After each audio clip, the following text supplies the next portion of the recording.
bem-vindos a mais um episódio do Leituras Essenciais, um projeto vinculado ao GEDUF, Grupo de Estudos e Pesquisas em Direitos da Universidade Regional do Cariri, URCA. É um prazer enorme ter vocês aqui com a gente. E hoje temos a honra de receber o professor Radisson Sampaio, que vai compartilhar reflexões a partir do capítulo introdutório da sua dissertação de mestrado, defendida na Universidade Federal da Paraíba. A pesquisa trata acerca dos conflitos socioambientais e os desafios de justiça relacionados à instalação de parques eólicos no semiárido nordestino, dentro do contexto da transição energética. Então, sem mais delongas, passo agora a palavra ao professor Radisson. Fique à vontade, professor. Olá, Lara, tudo bem? É um prazer estar aqui novamente, né? Retornar aí os quadros da URCA e do GEDUF, que é um projeto que eu tenho um carinho muito grande. Acho que falar um pouquinho da minha trajetória, para quem não me conhece. Me chamo Radisson Sampaio, sou professor egresso da Universidade Regional do Cariri, atuei aí por alguns anos no curso de Direito, e também sou pesquisador formado aí dentro dos quadros do GEDUF, né, junto ali com o professor Cristóvão, professora Ana Larissa, professor Patrício, e principalmente também a professora Ivana, que tem um carinho muito grande por ter dedicado muitos anos aí da graduação estudando direito ambiental, acesso à água e outras questões associadas à democracia. Hoje eu estou como assessor político no Instituto de Estudos Socioeconômicos, o INESC, em Brasília, e também estou conduzindo minhas pesquisas na Universidade Federal da Paraíba, no programa de pós-graduação em Ciências Jurídicas. Eu estou cursando doutorado em Direitos Humanos e Desenvolvimento, e esse trabalho que eu propus para discutirmos hoje é fruto da pesquisa de mestrado, da minha dissertação, onde eu percorri aí alguns campos associados à justiça climática, justiça energética e às intersecções que nós temos entre direito, clima, economia e democracia. Então, são elementos que cada vez mais se conectam e formam um novo campo de estudo aí dentro do direito ambiental e, por que não falar também de um direito climático. Então, são fronteiras que nós vamos estudando, que nós vamos explorando para trabalhar aí, dentre outras questões também, os direitos humanos. Bem, então, sobre esse trabalho que eu propus para vocês, esse primeiro capítulo fala justamente sobre esses conceitos, né? Eu propus esse texto não por ser de minha autoria, mas também por ser de fácil acesso, porque condensava em um único capítulo temas que eu julgo importante para trabalhar nesse momento, né? Quando a Lara me propôs esse convite de trabalhar questões associadas ao direito ambiental e direitos humanos, tem essa intersecção muito forte dentro desses campos que eu apresentei para vocês. Um primeiro ponto que nós falamos é justamente compreender como nós chegamos até aqui, né, dessa trajetória das discussões que nós tínhamos de direitos humanos, temas que estavam tão associados a direitos individuais, direitos civis, a liberdade do indivíduo, os direitos sociais, e chega naquela dimensão que antes era compreendida de uma forma genérica como pura e simplesmente o direito ambiental, né? Aqueles direitos transindividuais que tinham uma singularidade por pertencer a todos, não pertencer a ninguém e ter uma expansão do seu domínio por todos os indivíduos. É a partir desse campo que nós começamos a falar sobre clima, né? E por que sobre clima? Nas últimas décadas, o debate climático ele se tornou uma pauta prioritária, seja para a economia global, para a geopolítica, como nós temos visto hoje, e, consequentemente, quando entra nessas searas, invariavelmente será objeto de estudo também do direito. E assim foi. Nós temos hoje o que podemos chamar de um panorama climático global, né? Melhor dizendo, uma ordem jurídica climática, que tem uma esfera internacional muito forte, tem a sua construção que vem de tratados internacionais e de uma articulação da sociedade internacional, e que ela vai escoar para dentro das instâncias internas dos estados. E é aí onde nós temos a formação de políticas climáticas nacionais. E por que isso importa? Nisso a gente precisa sair um pouquinho do direito e colocar o pé junto de outras ciências e de outros conhecimentos, que vem justamente da ciência ambiental. A preocupação e a ocupação do debate público sobre o clima é recente, mas o problema climático ele já vem de muitas e muitas décadas, né? Nós podemos remontar a um panorama histórico que vem desde a Revolução Industrial, ou melhor, a terceira revolução industrial, com a máquina, a vapor, enfim. Mas eu vou pegar um pouquinho mais recente e colocar em perspectiva como a modernização, e aí é um conceito sociológico até, né? Essa modernidade que foi construída a partir dessa revolução, ela trouxe também uma pressão muito grande da relação entre ser humano e natureza, entre ser humano e meio ambiente. E conforme nós desenvolvemos nosso modelo de sociedade, nosso modelo econômico capitalista e fundado na exploração predatória de recursos naturais, cada vez mais a nossa ação tende a lançar poluentes na atmosfera, poluentes específicos que estão associados ao nosso modelo de vida. Então, para eu gerar energia hoje, para eu andar de carro, que também é uma forma de queima de energia, ali, o uso dos nossos equipamentos, essa conexão que a gente faz aqui hoje, tudo tem o que a gente chama de uma pegada de carbono. Ou seja, para que todo o nosso recurso energético ele venha a existir, ele vai ter a queima de algum combustível em algum lugar que vai gerar poluição. E é uma poluição específica, considerando como gases de efeito estufa. E por que energia? A energia hoje ela é responsável por mais de 70% dessas poluições relacionadas à emissão de carbono. Outros usos que nós podemos colocar é o uso direto nos transportes, mas também o uso industrial para a transformação, que também é um setor altamente intensivo em carbono, ou seja, produz um elevado montante de poluição. E por muito tempo isso não foi uma preocupação geral em nenhum desses setores, seja industrial, elétrico, transportes.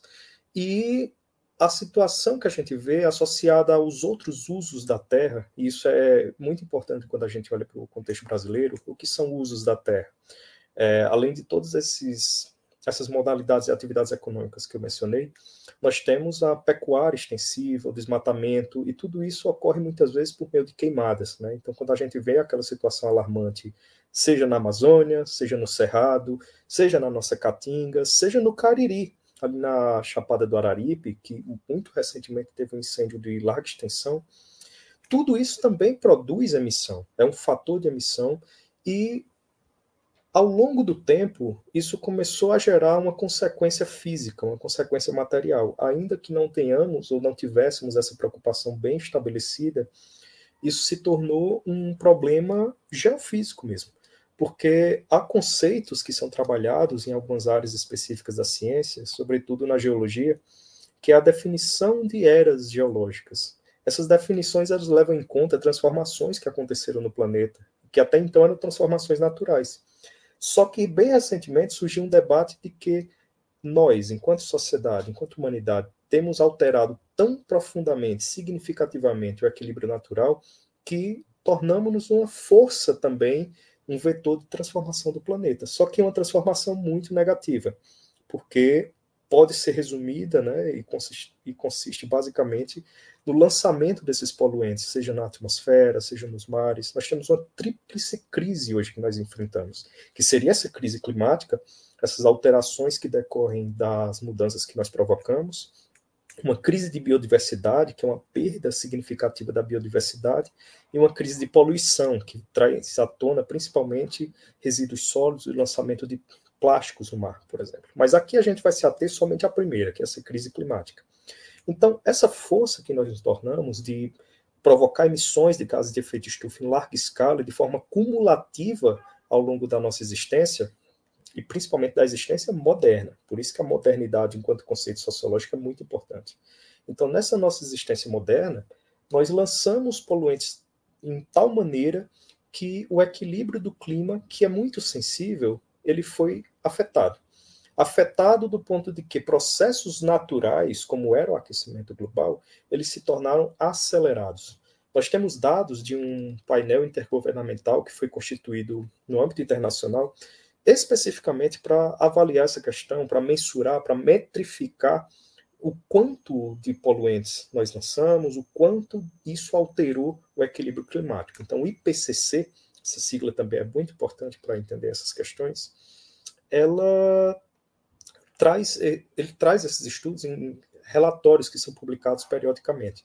O último foi de 2022, é um relatório de avaliação do clima em algumas vertentes, né? Tanto das alterações naturais, tanto de políticas de adaptação e formas de mitigação das causas desse efeito estufa agravado, que é o que a gente vai chamar de um aquecimento global antropogênico. Essa qualificante antropogênico associa ao antropos, ao ser humano, né? Então, é a qualificação de que nós provocamos uma aceleração desse aquecimento global, que se torna um fenômeno muito sério. Sério por quê? O que é que isso impacta na nossa vida, né? O que é que isso tem a ver com quem está, por exemplo, no Crato, Barbalha, Juazeiro, Missão Velha, Brasília, né? Aqui agora.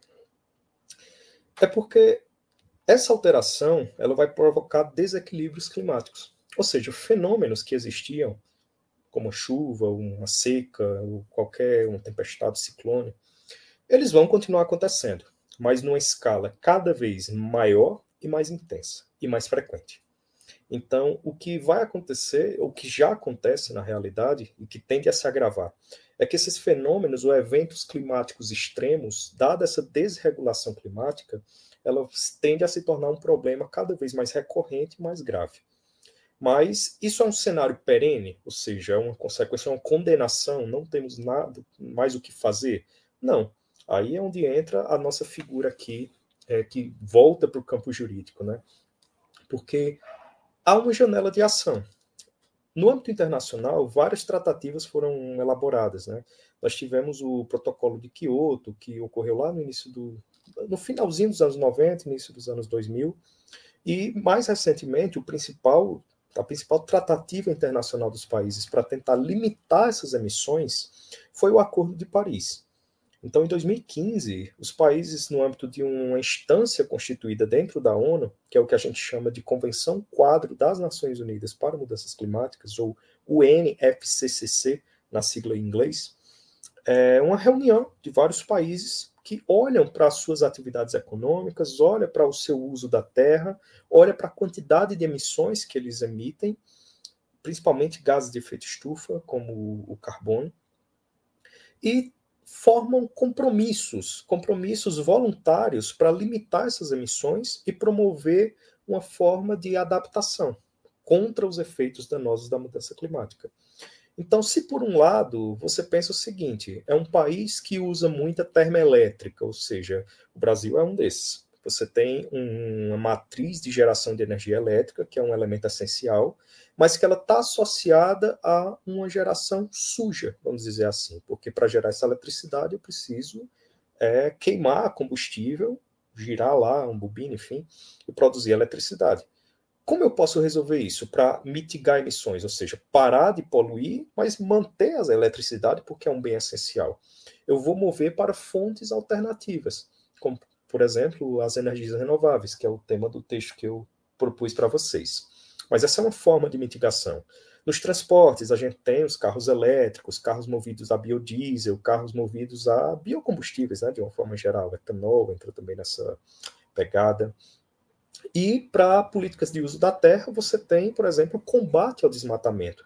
Então, vê que todos esses elementos, eles estão associados a uma condição física, porque você está tentando mitigar emissões, mas ele tem uma dimensão jurídica, porque ele depende da implementação de instrumentos, sobretudo instrumentos públicos, como, por exemplo, as políticas que nós temos instituídas a nível internacional, como o Acordo de Paris, e a nível nacional, porque no decorrer, né, de toda essa construção climática internacional, o Brasil ele sempre seguiu de uma forma muito pioneira até a construção dessas políticas.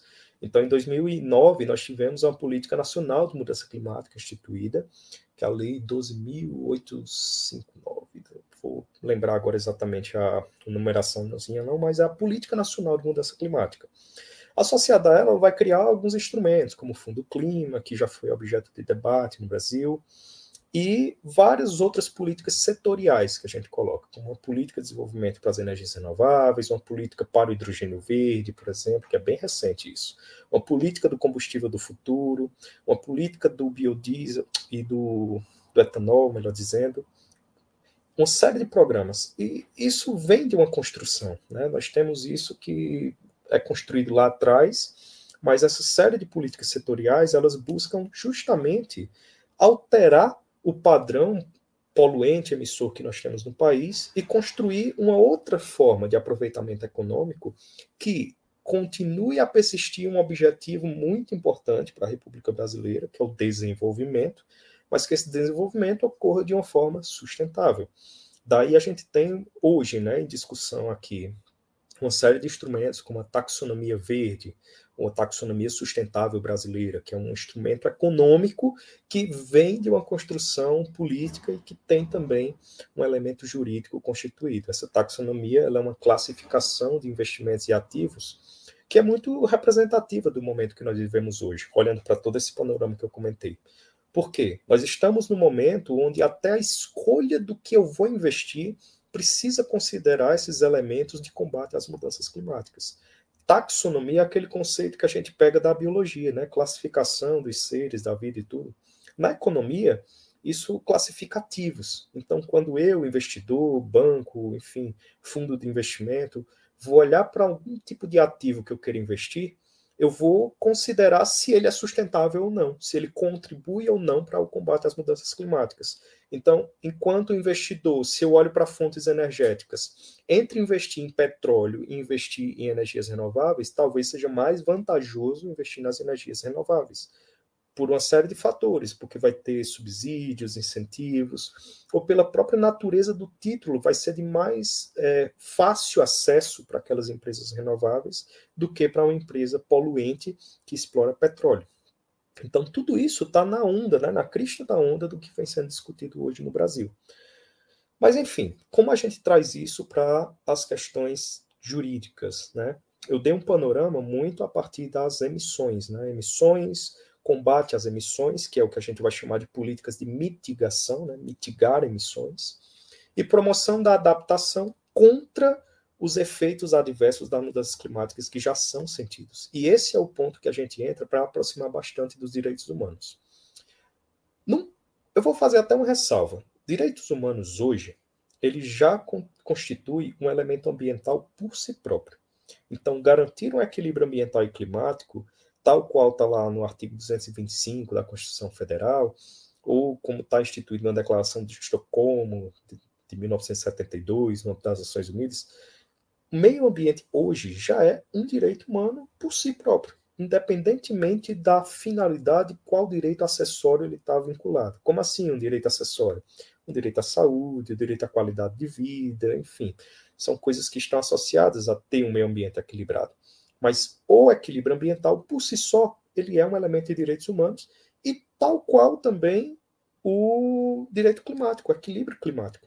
Ele é um direito humano porque o equilíbrio climático está intimamente relacionado ao equilíbrio ambiental, que é uma dimensão, né? O clima está dentro da macro dimensão ambiental. E nós tivemos até uma opinião consultiva, eu vou até resgatar isso para vocês, bem recente, da Comissão Interamericana de Direitos Humanos, que é a chamada opinião consultiva número 32 de 2025, ou seja, muito recente. Acho que, salvo engano, foi do mês passado, finalzinho do mês passado para cá. É uma manifestação de uma corte internacional, do qual o Brasil é vinculado no âmbito do Tratado da Convenção Americana de Direitos Humanos, que reconhece explicitamente o meio ambiente como direito humano, o clima como elemento essencial, o equilíbrio climático como um elemento de direitos humanos também. Mas onde isso reverbera de uma forma mais direta? E aí a gente traz alguns elementos do texto. Onde é que o equilíbrio climático, em que medida ele pode se tornar um fator de injustiça que traz à atenção vários instrumentos dos direitos humanos? Veja só, eu vou pegar dois paralelos para vocês observarem. Quando eu falo em eventos climáticos extremos, que a gente já entende aqui que é um resultado de toda essa crise climática, ele tende a atingir populações e países de forma desigual. Porque não é porque chove em um lugar que ele vai chover da mesma forma para diferentes pessoas. Eu vou lembrar, talvez aqui, quem esteja acompanhando, já assistiu um filme chamado Parasita, de um diretor coreano. É o Bong Joon-ho. Né? Bong Joon-ho, diretor coreano, tem um filme, Parasita ou Parasite. E uma das cenas é interessante porque tem uma grande chuva lá na cidade onde acontece o filme. E o motorista de um transporte, né, um motorista particular, estava levando a sua patroa no carro, enquanto ela falava ao telefone. E ela dizia, olha, essa chuva foi uma bênção, esfriou aqui o clima para mim, né? Estava quente, então essa chuva refrescou. Ela estava lá dentro de sua mansão na hora da chuva. Enquanto ele, o motorista, era morador de uma periferia daquela cidade, e a casa dele foi inundada, porque não tinha estrutura para comportar o volume de chuva que caiu naquele momento. E ele perdeu tudo de casa, foi um desespero, até correr risco, né, de vida em algum momento correu. E isso é bem ilustrativo de como um fenômeno natural ele atinge diferentes grupos e classes de formas diferentes. Isso a gente pode trazer para a nossa realidade olhando para o que aconteceu no Rio Grande do Sul. Faz um ano, né, já, dessas grandes chuvas que aconteceram, onde chuvas que eram esperadas para todo um mês caíram em um dia, 2 dias, num intervalo muito curto. Isso é um sintoma direto, né, uma manifestação direta da crise climática, ou seja, eventos que aconteceriam de forma natural, eles se intensificam e se tornam frequentes. Então, não apenas a população vivenciou todo aquele transtorno durante o ano 2024, como hoje muita gente vive com uma certa ansiedade quando chove, porque não sabe se vai chover o mesmo tanto ou pior do que aconteceu naquela época e que vem a sobrecarregar os sistemas que eram próprios ou apropriados para escoar aquela água e nós tenhamos uma nova inundação. Isso é um fator até psicológico que pode ser chamado de uma ansiedade climática, né? As pessoas começam a desenvolver. Isso aconteceu também em regiões que antes não tinham esse volume de chuva, por exemplo. Você pode olhar para o próprio Cariri cearense. Salvo engano, 2023, começo de 2023, durante a quadra chuvosa, cidades como Barbalha, Várzea Alegre, Missão Velha também, o Crato já é conhecido por ter uma zona de inundação, mas não tinha-se notícia nas décadas passadas de um volume de chuva tão grande e com um efeito tão danoso para as estruturas daquela cidade. Então, durante um evento dessa natureza, obviamente toda a cidade sofre, mas aquelas pessoas que já são desprovidas de condições de resiliência é um termo muito importante dentro desse debate, que é a capacidade que você tem de resistir a potenciais danos que venham a ser causados. Então, determinadas classes têm uma maior resiliência, muitas vezes associada a uma questão financeira, então pode morar em uma zona que não é uma zona de risco, tem acesso a serviços melhores quando tem alguma situação hospitalar, coisa do tipo, tem instalações melhores na sua casa, e uma grande parcela, a maior parte da população, na verdade, não está incluída nessa classe, né? Então, isso a gente está fazendo um recorte social, bem de baixo, mas pode se expandir para um recorte territorial também. Se a gente passa a olhar agora não mais para chuvas, mas para eventos climáticos de seca, a seca ela é um evento climático, né? A gente vive em uma região específica do Brasil, no Nordeste brasileiro, que tem uma zona semiárido.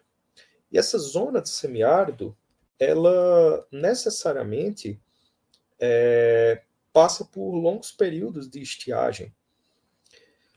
O Ceará, particularmente, ele tem uma condição de que 100% do território dele está em uma área que é chamada de área suscetível à desertificação, ou seja, uma área que passa ou perpassa a classificação de semiárido, né? Passa a ser um clima árido desértico, onde não tem mais a possibilidade de você ter uma cultura organizada, cultura que eu digo no sentido de agricultura, né? De plantação de determinados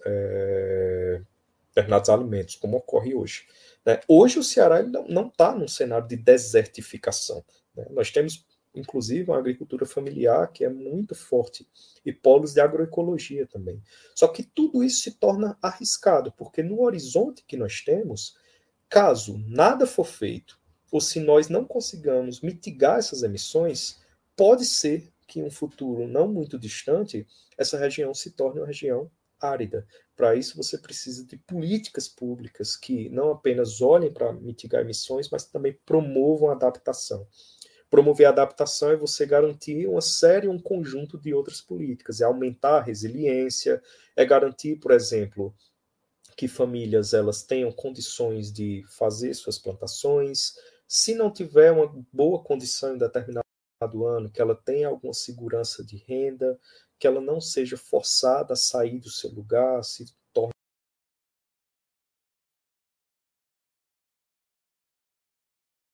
um deslocado climático, como já aconteceu em muitos casos. Então, nós temos uma realidade que parte tanto de um extremo de eventos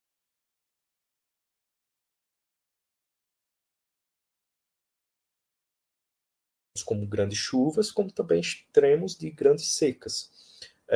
Particularmente, o Ceará está dentro dessa posição.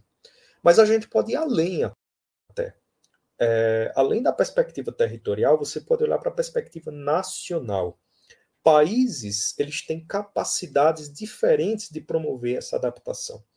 Por um lado, você tem a classe, que é muito local, ali no âmbito local, impacto local. Você tem um território, então, por exemplo, Ceará está numa situação que é diferente da de São Paulo, que é diferente não da Bahia de uma forma geral, né? Porque a Bahia já tem seu primeiro núcleo de desertificação, mas do Rio Grande do Sul, né? Os problemas tendem a ser diferentes, as vulnerabilidades climáticas são diferentes. Mas se você passa para uma escala internacional, os países também têm diferenças entre si. Então, não posso pegar um país de um continente africano e exigir ou querer que ele tenha a mesma capacidade de adaptação, de promover políticas para a sua população, para a sua economia, como o Brasil, por exemplo. O Brasil tem uma condição diferente, um país europeu também vai ter uma condição diferente. Isso eu estou falando para vocês para chegar em um conceito que é o que a gente vai chamar de justiça climática, ou injustiça climática, né? Porque olhar com a lente jurídica para todo esse problema é compreender que, mesmo sendo um problema em escala global, mesmo sendo um problema natural agravado pela atuação humana, nós temos graus diferentes de impacto e injustiças que vão se demonstrando no meio desse caminho. Seja uma injustiça a nível nacional, né, internacional, entre os países, seja uma injustiça territorial, seja uma injustiça local. Então, essa injustiça climática se refere às diferentes capacidades de adaptação e resiliência que nós observamos quanto aos problemas climáticos e também ao grau de impacto que esses países, grupos e territórios estão expostos, que eles estão expostos de forma desigual, né? Tem um sociólogo que eu sempre citava nas minhas aulas e continuo a admirar o trabalho dele. O último texto foi de 2017, eu acho, ele já faleceu. É um sociólogo alemão chamado Ulrich Beck, que ele olhava justamente para essa modernização que nós tivemos do mundo, né? Que essa modernização, ela desencadeou essa crise climática, ela produziu esses efeitos desiguais, dentre eles essa injustiça climática. E a partir dessa lente que nós começamos a falar de outras questões, né? Porque com a lente da justiça climática, você pode olhar tanto para os impactos desiguais dos fenômenos, quanto também o impacto desigual das soluções. Porque aí é onde a gente entra no texto. O que é que o texto fala? O texto está trabalhando da forma como a crise climática ela tem atuado para produzir essas injustiças e como nós, na tentativa de combater essa crise climática, avançamos com soluções e modelos mais desajustados. Como assim, modelo desajustado? Eu falei para vocês sobre uma política de mitigação voltada para o setor energético. Tem o exemplo da termoelétrica e tem o exemplo lá da energia renovável. Não é porque nós temos uma solução que essa solução ela deve ser implementada de qualquer forma, né? Quando nós falamos de justiça, é um conceito amplo. E aí, dentro desses conceitos, nós pensamos o seguinte: nós estamos saindo de um modelo de sociedade que causou um desequilíbrio climático imenso, que não está em harmonia e não tem sustentabilidade com o meio ambiente, ou seja, ela é insustentável por si só, porque o meio ambiente ela não é descolado da nossa forma de vida e do nosso arranjo de vida. Nós vivemos e ocupamos um espaço. E se esse espaço ele se torna insustentável, nossa vida também se torna insustentável. Então, quando eu proponho sair desse modelo predatório e ir para um modelo diferente, com menos emissões, que tente garantir o equilíbrio climático, a gente está falando de uma transição. Nós somos uma sociedade da transição. Essa geração é uma geração da transição. Nós estamos saindo daquela discussão do século passado, sobre se existia ou não crise climática, porque ainda por muito tempo perdurou esse debate, até o momento atual que nós encontramos, olhando para frente, de precisamos agir e agir num curto espaço de tempo para que essa crise não se agrave e não inviabilize nossa forma de vida. E dentro dessas políticas de transição, vem a política de transição energética. E a transição energética é repensar a nossa forma de uso e produção da energia para que nós abandonemos essas fontes que são poluentes e consigamos gerar nossa energia, nossa eletricidade, nosso transporte com outras formas e outras fontes que não sejam agressivas ao meio ambiente. Aí é o papel das energias renováveis, dos biocombustíveis, da eletrificação, ou seja, é necessário que haja uma descarbonização. Mas para que eu promova essas políticas, para que eu rearranje a minha economia, eu tenho que garantir de que populações e territórios e segmentos que já são vulnerabilizados, eles não sejam ainda mais castigados pela implantação dessas políticas de transição. Como assim castigado? Veja só, o problema que eu retrato nessa dissertação é o avanço de grandes projetos de energia renovável no semiárido nordestino, de uma forma geral. Porque o Nordeste, por muito tempo, foi visto como aquele patinho feio do país, que era só seca e problemas e pobreza. E ele se transforma ao longo das últimas décadas, e nesse século principalmente, como grande detentor de recursos energéticos renováveis, recursos de vento e recursos de sol, que não são encontrados em qualquer outra região do Brasil, salvo pontos específicos ali ao sul do país. A grande concentração da energia eólica e solar no Brasil está na região Nordeste. Então, os estados, principalmente Ceará, Pernambuco, Piauí, Paraíba, Bahia, Rio Grande do Norte, eles têm uma participação muito forte nesse setor. Alagoas e Sergipe estão começando, o Maranhão está ali com um pezinho mais ao norte, mas esses 6 estados, principalmente, eles trazem essa grande força, esse grande potencial. E isso se revela como uma oportunidade de desenvolvimento, que promove industrialização, que promove a geração de empregos, que traz mais arrecadação para os cofres públicos. Mas para que isso se materialize, você precisa ter uma política que seja bem construída. Então, dentro dessa nova ótica, onde o Nordeste se projeta como uma verdadeira potência energética nacional, o que é que acontece? O avanço desses projetos ele tem se sobreposto a áreas que são áreas rurais, áreas que historicamente já tinham ali uma dificuldade de adaptação com a seca, de convivência com a seca, mas que, como eu disse, tinham um polo de produção da agricultura familiar, da agroecologia. Quando esses empreendimentos se sobrepõem aos territórios de uma forma desordenada, você começa a ter conflitos que são de ordens fundiárias, de ordem ambiental e também de ordem social. Você tem a vegetação da caatinga, que a gente falou sobre a susceptibilidade à desertificação. E você começa a fazer uma remoção de cobertura vegetal para instalar placas solares ou para instalar aerogeradores que vão gerar energia eólica. Então, ao invés de você promover uma maior resiliência daquele local, daquele território, você está agravando aquela situação em prol da instalação de uma estrutura que é renovável, que tem ali um potencial de auxiliar e de combater a mudança climática. Então perceba que não é uma contraposição quanto ao que está sendo proposto enquanto projeto econômico, mas a grande gravidade está onde? Está na forma como isso é implementado. Quando você não tem, por exemplo, zoneamentos ambientais, e até pegando um pouco do que a gente está vivenciando hoje, né, nesse meados de julho aqui, para quem está assistindo já mais à frente, estamos no auge da discussão sobre um projeto de licenciamento ambiental, que institui um marco geral de licenciamento ambiental. Quando você fragiliza esse instrumento, que é basicamente o que garante que a instalação de uma atividade econômica vai observar critérios básicos para que ele não gere dano ao meio ambiente e não gere dano ao território e às pessoas. Esse é o objetivo principal do licenciamento ambiental.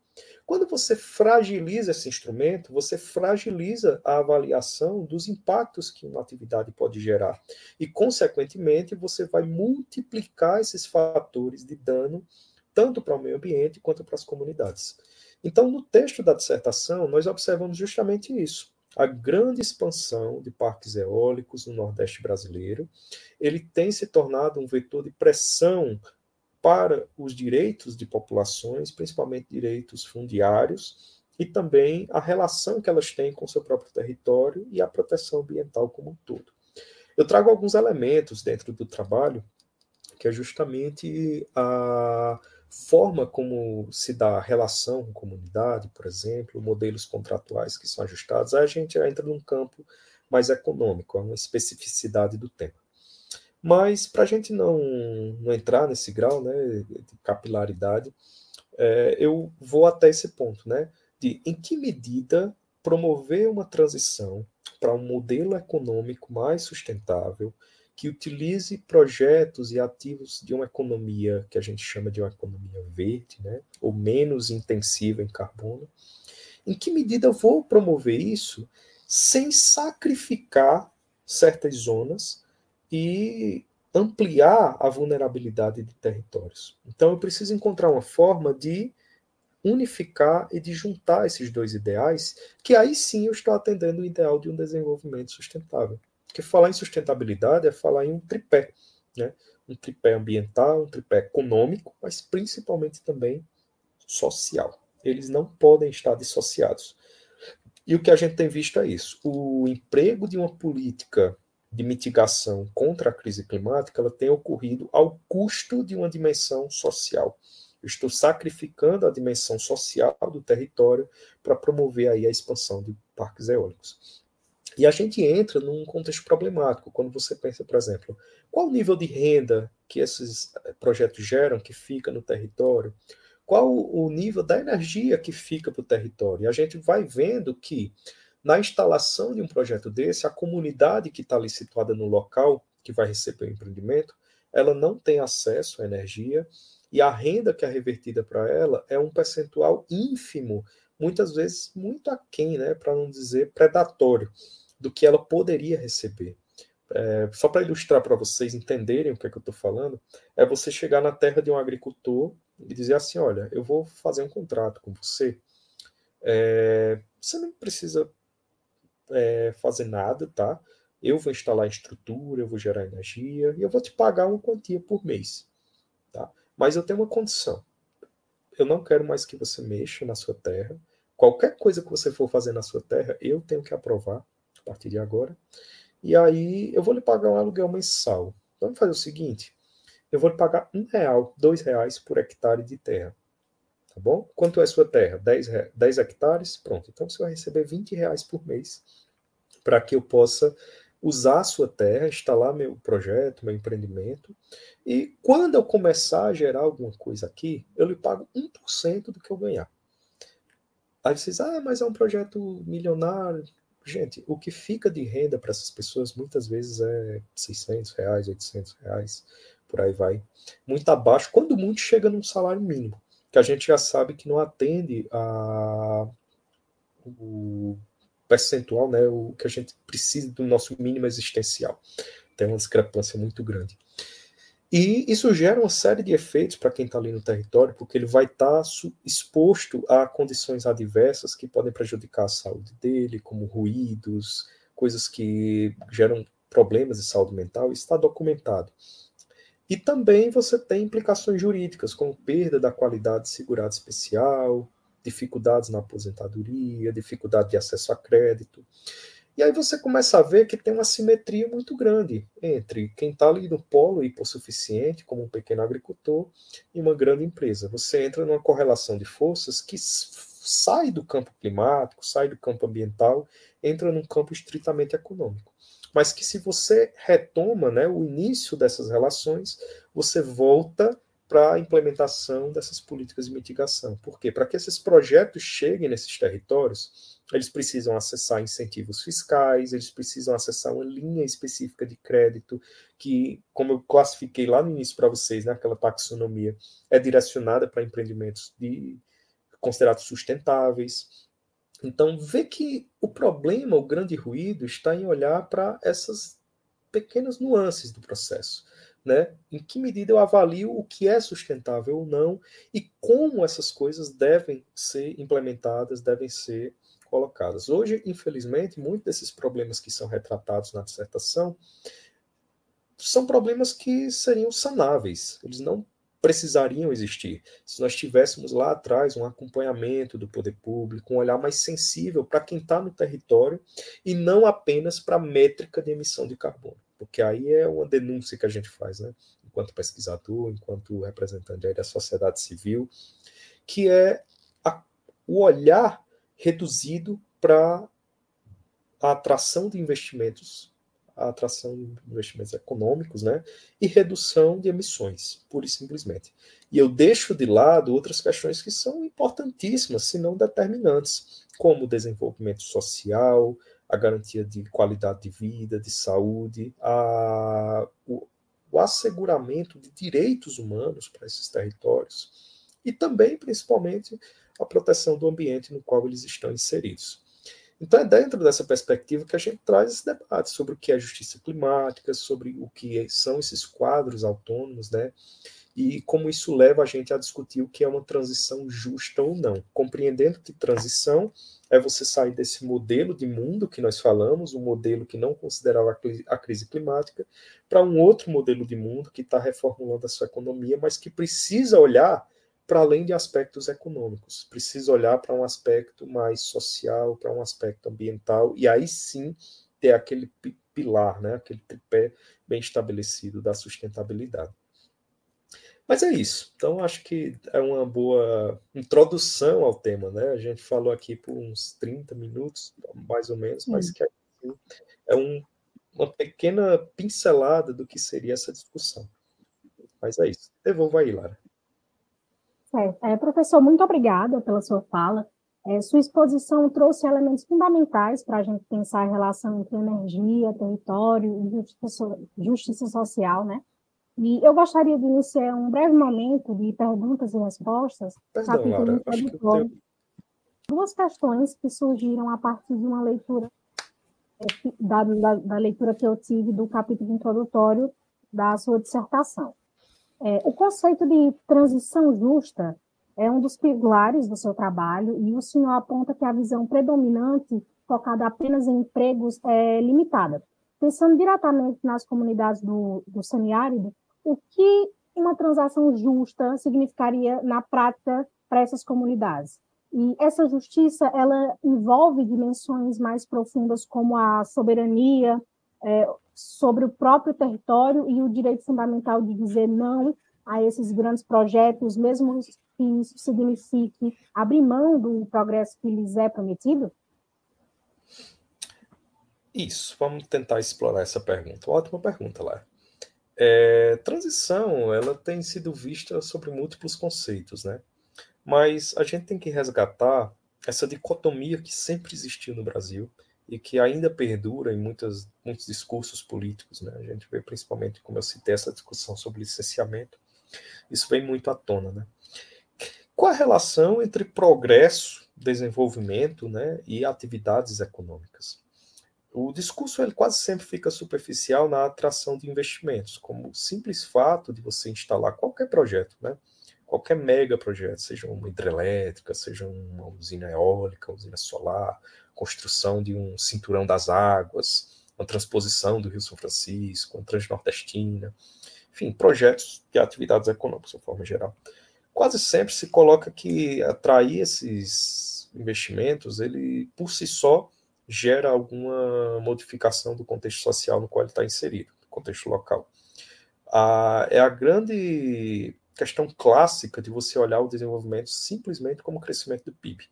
Isso já foi superado há muito tempo, né? Aquela discussão lá do Clube de Madrid, de que o PIB ele não diz muito, aliás, ele não diz quase nada sobre o que é desenvolvimento de fato. Né? Daí entram questões como do Amartya Sen, do desenvolvimento humano, IDH, porque você precisa olhar para outros indicadores. Quando nós criticamos esses projetos energéticos e sua chegada no semiárido, principalmente, é justamente porque a geração de empregos ela é uma promessa que sempre é colocada. Vai gerar empregos. Mas quando você olha o tipo da atividade que está sendo realizada e a qualificação da mão de obra que é exigida, e quando você olha para o território e vê que o percentual que tem essa qualificação é mínimo, quando não inexistente, você percebe que a geração de emprego ela não ocorre de fato. Além de que os postos de trabalho que são gerados, eles são transitórios. Então, cada vez mais, por uma questão de custo de transação, essas empresas elas querem acelerar os processos de construção. Então, a construção que antes levava 5 anos, garantia emprego aí para quem tivesse empregado, né? Por 5 anos, cada vez mais você vê uma redução. Hoje, um empreendimento desse porte pode levar no máximo uns 2 anos para ser construído, ou nem isso. Então, é um curto período de tempo para uma mão de obra que ela não está localizada nos territórios afetados, às vezes nem mesmo no país. A manutenção de determinados equipamentos, e aí tem um contexto tecnológico também envolvido, muitas vezes atrai mão de obra estrangeira para cá. Então, esse é um ponto que precisa ser observado. Então, o que é que vai caracterizar uma transição como sendo justa? Não é só a dimensão do emprego, mas a dimensão do que ela proporciona, como, por exemplo, o acesso à energia, o combate à pobreza energética. As pessoas elas pagam energia muito cara hoje no Brasil, né? A gente tem modalidades de sistema de distribuição de energia que são diferentes. O sistema cativo, que são as casas, pagam um valor. Grandes empresas que podem contratar, por exemplo, um empreendimento eólico ou solar só para elas, pagam um valor muito abaixo. Então você vê que, na verdade, a transferência dos custos ela acaba sendo direcionada para os mais vulneráveis. Então, discutir uma transição justa é colocar em perspectiva justamente não apenas o retorno financeiro dos investimentos para aqueles que são os mais interessados, para aqueles que são afetados de fato pela instalação desses projetos no seu território, mas também observar como eu posso unificar isso com outras políticas. E mais do que isso, né? É considerar as demandas que vêm do território. Quando a gente fala de justiça, só para fazer esse parênteses bem rapidinho, a gente tem pelo menos 3 dimensões que são bem explícitas. É o que a gente chama de uma justiça distributiva, que é garantir que os danos eles não se concentrem em uma única classe, mas que também os benefícios sejam distribuídos com equidade. Então isso precisa ser considerado. Mas não é só distribuir renda, não é só distribuir acesso à energia e tudo mais. Isso é uma questão. Você tem uma justiça de natureza de reconhecimento, que é você identificar não apenas a presença de grupos interessados, mas das suas demandas, né? Do que é que eles têm de necessidade efetiva. Então, muitas vezes, a instalação do empreendimento ela não diz nada sobre a realidade daquele território. Por exemplo, você pega o que eu citei, né, do empreendimento energético, que não vai gerar energia para aquele local. Ou a real necessidade deles seria talvez um investimento em saneamento, investimento em acesso à água, políticas de irrigação sustentável. Então, você olhar qual é a necessidade, qual é a demanda de fato daqueles territórios. E entra uma dimensão importantíssima, todas elas são interligadas, que é uma de justiça processual. Justiça processual, procedimental, é você garantir que essas pessoas elas tenham capacidade, instrumento para influir dentro da política que vai escolher, por exemplo, quais projetos chegam naquele território ou não, como participar diretamente da análise de viabilidade daquele projeto. Elas possam ter voz, elas possam levar suas demandas, ser ouvidas e consideradas dentro de um processo de tomada de decisão. Isso a gente vê, por exemplo, uma reivindicação muito forte de povos e comunidades tradicionais. Indígenas e quilombolas, eles são protegidos e tutelados por uma convenção internacional que já foi incorporada no Brasil, que é a Convenção 169 da Organização Internacional do Trabalho, a OIT. E essa convenção ela estabelece um direito de consulta, que é prévio, livre e informado, né? Consulta e consentimento. Ou seja, antes da instalação de qualquer coisa no território próximo ali das áreas quilombolas, indígenas, e outros povos tradicionais também, né? Porque classifica-se como povos tribais, que a gente pode incluir aí pescadores artesanais, comunidades extrativistas e por aí vai. Eles têm o direito de serem consultados antes de qualquer intervenção. E aí é um direito que vem sendo violado reiteradamente e nos mais diversos níveis que nós temos da atividade pública. Porque muitas empresas e governos defendem que essa escuta ela ocorre dentro do licenciamento numa audiência pública, por exemplo. O que a gente sabe que é um instrumento altamente ineficiente, e que não se confunde com a consulta livre prévia informada.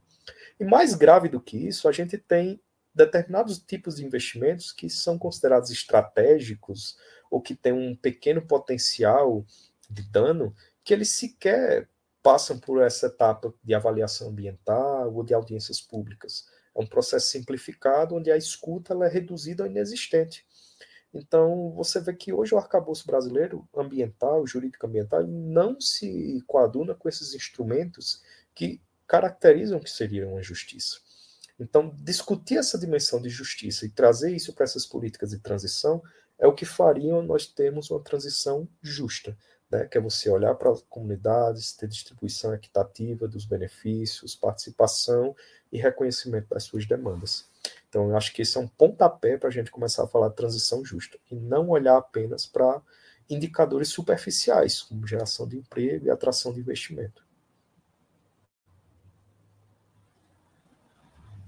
Certo. Muito obrigada, professor, por responder essa pergunta. Agora eu vou fazer a última pergunta, certo? Ok. Então, o senhor sugere que o modelo atual de transição energética reproduz um novo tipo de colonialismo ou neoextrativismo, como é tratado no texto. Poderia explicar como essa lógica se manifesta nas práticas institucionais e o que a diferencia da exploração tradicional dos recursos naturais? Sim. O colonialismo ele foi aquela expressão histórica, né, de países que iam até territórios de outros lugares, explorar os seus recursos e impor sua forma social política, né, de uma forma bem grosseira, religiosa, podemos sintetizar dessa forma. Olhar um contexto neocolonial ou neoextrativista, que seriam coisas até diferentes, né? O neoextrativismo ele é caracterizado como uma dimensão neocolonial, porque não se trata necessariamente da intervenção de um agente externo dentro do nosso território para ocupar nossos recursos, que é o que seria um fenômeno neocolonial, né? Isso aconteceu já, por exemplo, ali nos países africanos, por exemplo. O neoextrativismo ele tem uma dimensão diferente, porque você entra numa lógica mais moderna, né, dentro dessa modernidade, da financiarização dos recursos, da atuação de grandes empresas estatais. Então, você não. Perdão, grandes empresas estatais não, grandes empresas, né, com apoio do Estado. Então, é como se fosse uma lógica colonialista interna, né, ou colonial interna, ao ponto de que as políticas elas são orientadas para a exploração dos recursos naturais com a única finalidade de gerar o lucro e o direcionamento para o capital, seja estrangeiro, seja o capital de grandes empresas, até mesmo nacionais. Como é que a gente vislumbra isso dentro desse panorama que a gente discutiu aqui? É você ter uma grande quantidade de corporações, né? Quem explora energia hoje no Brasil? Em grande parte são grandes corporações estrangeiras. Então, empresa que vem da França, que vem da Itália, que vem da Noruega, enfim, de vários países. E também empresas nacionais, como a Casa dos Ventos, né? Eu posso citar aqui, que é uma empresa de um bilionário cearense, que promove essa política de exploração dos territórios de forma que o retorno não fica para o território, e mais do que isso, ela tem uma cooptação do agente público, onde o grande impulsionador dessas políticas é o próprio governo. A gente viu o começo dessa era neoextrativista com o petróleo, principalmente, lá no começo dos anos 2000, chamada Onda Rosa, né? Onde grandes governos, progressistas até, eles surfaram nessa onda. O Brasil foi um deles, explorando suas reservas de petróleo, associado também a outras empresas. E uma forma de você mitigar determinadas resistências era vincular esse discurso desenvolvimentista. Porque para você abrir o caminho para a exploração dos recursos naturais, você dizia que, olha, isso vai trazer desenvolvimento, ou você até vinculava uma política negativa a uma política positiva. Eu vou te dar um exemplo que é bem controverso, inclusive, hoje no Brasil, né? O Brasil ele se tornou dependente do petróleo há muito tempo, mas principalmente aí com o pré-sal. E a gente está dentro de todo esse contexto onde explorar combustíveis fósseis não é uma boa opção. Mas, para o Brasil, para a nossa realidade, de certo modo, a gente não tem muita alternativa, não tinha muita alternativa, né? isso se tornou uma questão muito controversa da política econômica brasileira. Mas, ok, se a gente olhar para a exploração desse recurso, você vincular ele, por exemplo, a um fundo soberano que vai bancar políticas de educação como FIES, você acaba cooptando e dificultando o desentranhamento dessa política energética. Por quê? Se eu abrir mão do petróleo hoje, eu vou estar abrindo mão de uma renda que banca o FIES, que banca o pé de meia, que banca o Minha Casa Minha Vida. Então você acaba, é uma espécie de chantagem até, que as estruturas de governo criam, que vão viabilizar essa exploração dos seus recursos naturais, ao mesmo tempo colocando ali políticas que vão mitigar. Por um lado, isso tem o seu aspecto positivo. A gente não pode dizer que tudo é negativo, porque, de fato, alguma renda está sendo direcionada para a comunidade, para a população. Mas não é a tônica do que a gente vê nesses grandes projetos energéticos, porque o que acontece hoje na lógica, diferentemente do petróleo, que tem royalties, que tem a constituição de um mecanismo, né, ainda que falho, e que precisa ser aprimorado, né? Você tem um mecanismo que direciona recursos para o poder público. Não tem tanta transparência. Então, por exemplo, não garanto que um royalty que o município recebeu vai efetivamente ser utilizado em política pública. Pelo contrário, a gente tem muita denúncia de corrupção. Mas beleza, ainda está indo algum recurso aí para o poder público. No caso, por exemplo, de um projeto desse de energia renovável, nós não temos royalties. Nós não temos nenhum direcionamento de recursos. E o que essas empresas elas estão angariando com a exploração dos ventos, do sol, do potencial energético do país, quase sempre é direcionado para o capital estrangeiro, para acionistas. Então, essa é uma lógica que a gente denuncia, né? E muitas vezes faz esse jogo de palavra, que a gente não está promovendo uma transição, mas uma transação, né? Vira uma transação de fato, porque você negocia os seus recursos para direcionar aí ao capital estrangeiro.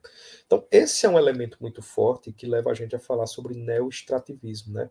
E a redução da soberania dos territórios. Por quê? Com a entrada dessas empresas nos territórios, você tem uma financiarização, ou seja, toda a terra e recursos ela é submetida a uma lógica de mercadoria ou comoditização, que a gente chama assim, que vai entrar dentro dessa lógica financeira. Então, acaba mitigando, por exemplo, o domínio que as pessoas têm sobre sua terra e direcionando isso para empresas. Tem um estudo que foi elaborado, inclusive, por uma agência de reportagem, né, o Repórter Brasil, que analisou a ocupação do território do Rio Grande do Norte por empresas de energia eólica. O Rio Grande do Norte é hoje o local que tem mais capacidade instalada, ou seja, tem mais aerogerador espalhado pelo estado. Só tem que Rio Grande do Norte e Bahia são as grandes potências aí que a gente tem no Nordeste, com mais aerogeradores instalados. Ceará já tem muito, Paraíba e Pernambuco também, só que Rio Grande do Norte e Bahia é assim, absurdamente muito. E viu-se que boa parte, mais 50% do território arrendado para empresas de energia eólica, eles eram para empresas estrangeiras. Inclusive, isso tem até barreiras jurídicas que não vinham sendo observadas, limitações desse arrendamento. E a gente percebe isso, que nessa lógica que a gente está observando da transição energética, ela não tem servido aos territórios e tampouco até ao poder público nacional. Mas todo o lucro da exploração desses recursos, e cada vez mais abre-se caminho para a exploração desses recursos, é direcionado para empresas e grandes corporações que muitas vezes sequer são brasileiras.